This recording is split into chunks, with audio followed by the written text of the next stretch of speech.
तमिलनाडु के तूतुकुड़ी के स्कूली छात्र जब मंगलवार को केंद्रीय समुद्री मत्स्य अनुसंधान संस्थान पहुंचे तो उन्हें समुद्री चमत्कारों से रूबरू होने का मौका मिला।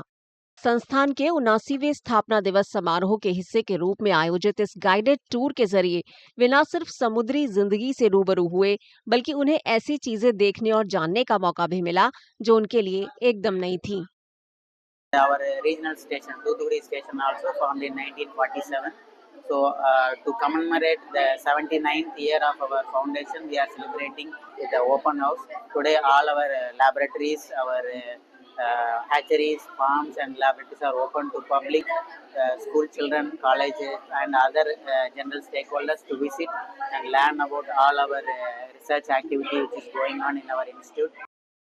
छात्रों ने कृत्रिम मोती उत्पादन की आकर्षक प्रक्रिया को देखा और मन्नार की खाड़ी से लाई गई समुद्री जीवों की लगभग 5000 किस्मों को भी निहारा।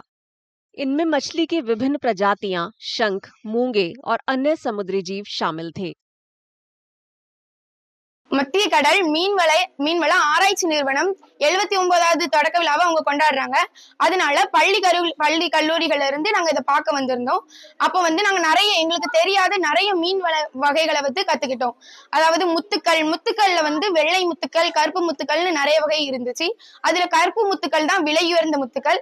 அதே மாதிரி செயற்கை முத்துக்கள் எப்படி தயாரிக்கிறாங்க, அதை எப்படி சிப்பிக்குள்ள செலுத்துறாங்க அப்படிங்கறத பத்தியும் கத்துக்கிட்டோம். லாப்ஸ்டரோட வகைகளையும் கத்துக்கிட்டோம். छात्रों को समुद्री संरक्षण के महत्व, प्लास्टिक प्रदूषण के हानिकारक प्रभाव और नाजुक समुद्री पारिस्थितिक तंत्रों की रक्षा के लिए आवश्यक टिकाऊ प्रथाओं के प्रति भी जागरूक किया गया।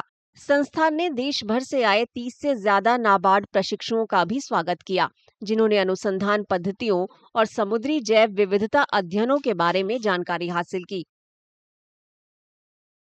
1947 में स्थापित केंद्रीय समुद्री मत्स्य अनुसंधान संस्थान हर साल 3 फरवरी को अपना स्थापना दिवस मनाता है।